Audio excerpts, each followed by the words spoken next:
Hello everyone, welcome to another episode of Comix Rant Mini. I'm your host, Arvin Bautista, and I am continuing my Advent Countdown comic book reading list this week. And we're going to talk about Superman's Action Comics, number 469.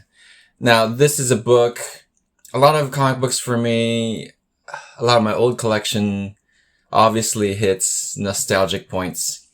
And, some of it is just really old school. I am old. So some of these books that I used to read are also pretty old. And kind of in styles that might not be the kind of look that everybody is so accustomed to nowadays. Definitely, if I hand this to someone who reads manga, they will not understand why am I giving this to them.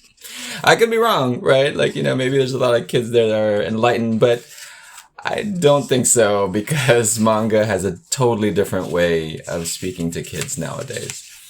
Back in the day, it was all about this. Now, the funny part is this is a Christmas, holidays type related episode, but this, when you first look at it, it's just this cowboy riding Superman. It's this character called Terraman, which I do not have any fond memories of. He got rebooted in the John Byrne era, and I still didn't like him. It's just a weird mix. It's like this cowboy beating Superman. It doesn't add up to me. I understand cowboys were popular. I love Western movies, but you cannot beat Superman with any kind of fancy cowboy. Anyway, in the back of this book, so they used to do this a lot. They would have backup features that were just 4 pages or something like that. Is a short story series called The Private Life of Clark Kent.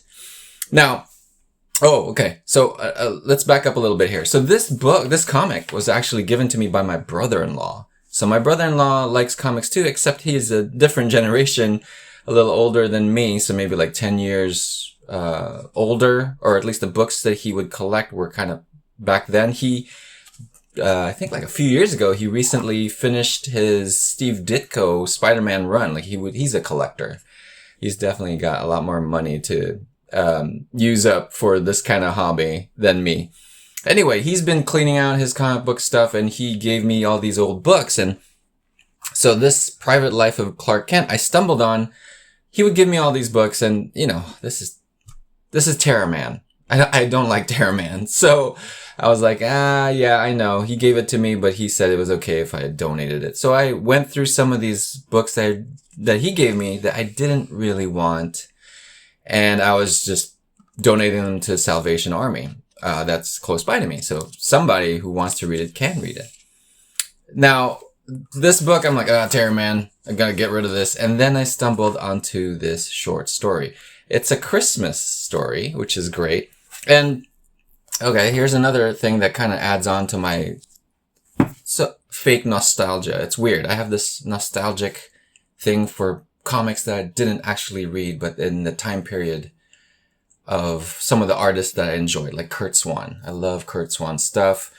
I didn't quite appreciate it back in my teenage years because I was just looking at John Byrne, Todd McFarlane, these guys. But I love his stuff. It's very classic, and it's got a lot of things that I like about the Superman that I remember in my head. Anyway, so my brother-in-law gave me this other book called Superman in the 70s. Great. All these compilations he gives me are really great because they just there's Terraman again. What the heck, man? He must have been really popular. I don't understand. Please explain it to me, other than he's a cowboy. And I will gladly listen to anybody who explains to me why he's so cool. And this compilation has cool stuff. It actually has a Kirby Superman thing. But it also has that mini, which is The Private Life of Clark Kent. And this one, it's funny because I read a blog post by Tom Brevoort. He's a pretty high up editor, or was a pretty high up editor, maybe even a publisher at Marvel. I could be wrong. Please correct me. But he ran things at Marvel. How about that? For a good chunk of time.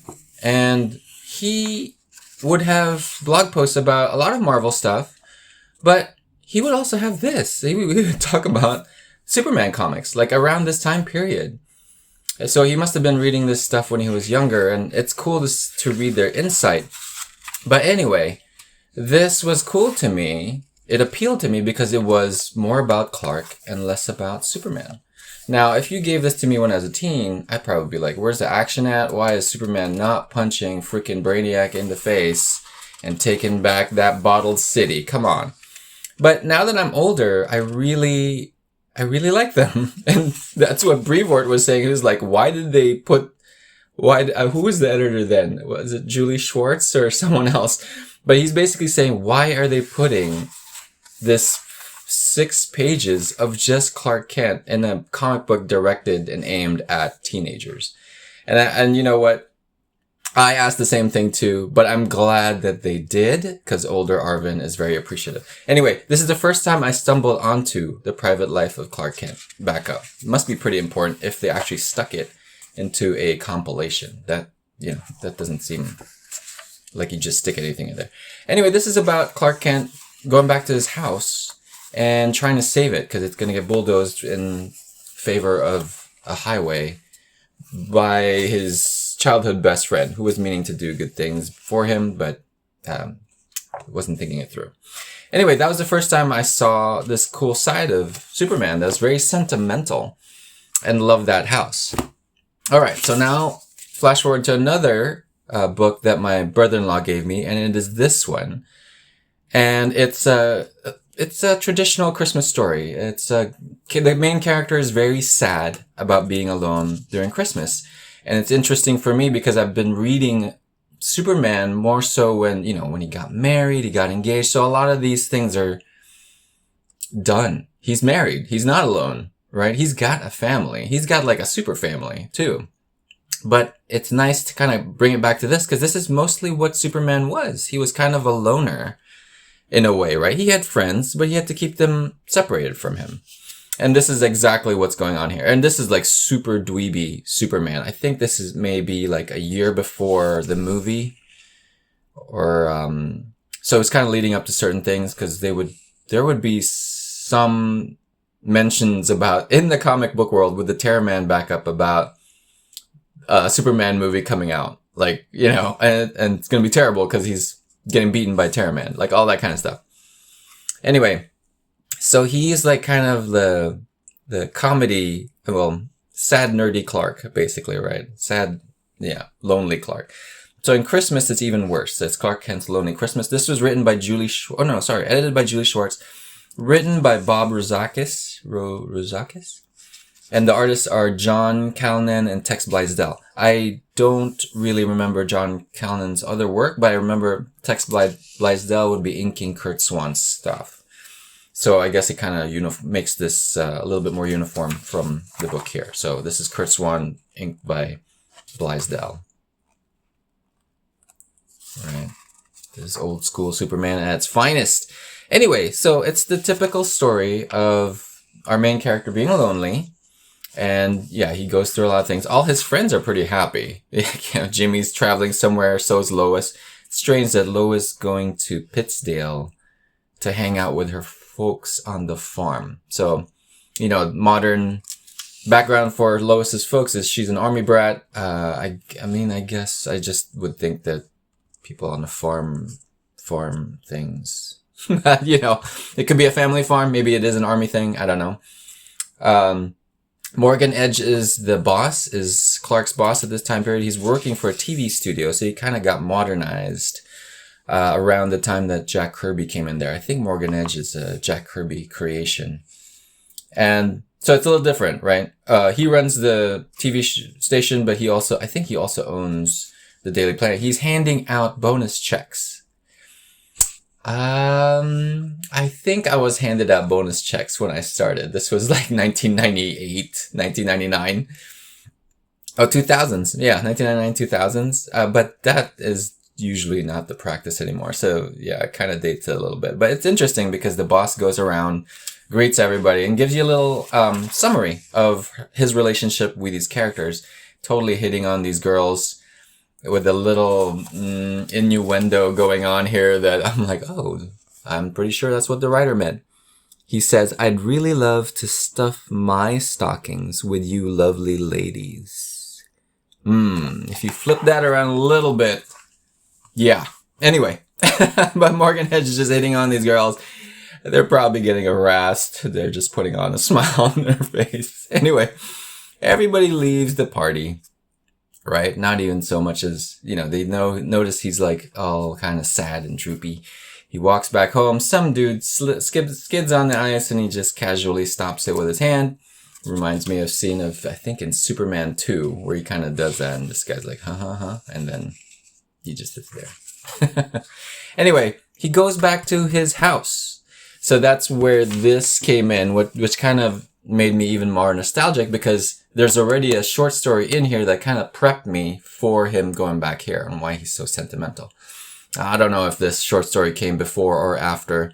It's a really good short story, really well drawn too by Murphy Anderson, by the way. Let me just get back to that. Written by my boy, Elliot S. Maggin. He's the man. He's the Superman writer. I really love his stuff. Anyway, going back to this. So now, like, when he goes back to his home, I get a little nostalgic too and I feel for Superman, right? I went to college and Rhode Island School of Design, but I'm from the Philippines. So in a way, I kind of like could relate more to Superman at that time of my life. Like kind of away from family. I have my aunt there and I would stay with her and all that kind of stuff. But my direct family and my memories of Christmas. Look at this Superboy guy flying around. Super baby. A lot of times in my memories, even though I am with my aunt and her friends, I miss my home. I miss the Philippines. And, there's like caroling. There was caroling in the Philippines. I don't know if they do that anymore. I certainly don't hear it so much here in the US with people going house to house. But, he uses X-ray vision. He sits there, kind of mopes, super moping in his house. Sad house with his dead parents. His parents are dead in this old school timeline. So it definitely does feel very alone. I don't know where Lana is. I think I think she's with somebody else. So instead of moping at home, he decides to go out and he runs into these orphans, which is great, right? Of course, Christmas orphans in Smallville. And he sees that they're having a hard time. And this is the part that I always love in any Christmas story, maybe because it just also has roots in my Christianity, is he takes the focus off of himself, and he decides to help those that are less fortunate than him. He had gotten a Christmas bonus, and it's stated here that's what he uses that money for, to buy everybody presents. That's awesome, right? Like, this is a very Superman-y thing to do, a very superhero-y thing to do. This is a crazy shot right here. Look at this. I just noticed this like recently. We're looking through Clark's glasses. What an interesting choice. And then he just disappeared. And he's out. Right? He doesn't have to stick around there and talk to anybody and go, Merry Christmas. He doesn't even have to do that. He's happy enough just doing his thing and being nice to everybody. What a great Christmas story. It's just your classic one. I think the Spider-Man one that I reviewed last time was similar. Peter runs into these not orphans, all right. They're like these private school kids that are missing from their group and takes them back to the Bugle to enjoy their time together. And I just like that. This is definitely a very Superman thing where his joy is actually from seeing other people happy around him. He even walks off singing. And, this is just very classic. It's nice. This is only like 1, 2, 3, 4, 5. 6 pages. Yes, of course. 6 pages, but it has a lot of things going on there. You get like a quick Christmas story. It's great. I've always wanted to make my own Christmas story. I just have, I'm not going to have Bomb Girl find a bunch of orphans and try to give them gifts because, yeah, it's been done many times. So I always have a hard time trying to think of a nice scenario that will also give me the warm and fuzzies, just like when I read these comic books. Anyway, that's it for this episode of Comix Rant. I hope you guys enjoyed it. I am loving rereading all my Christmas, holiday, New Year themed comic books at around this time of year. Thank you for joining me. And I hope it gives you guys a good holiday too. Merry Christmas from Comix Rant. Happy New Year. Happy holidays. And I will see you guys with more Advent Christmas comic book reading recommendation things, episodes in the coming weeks. See you guys next time on Comix Rant.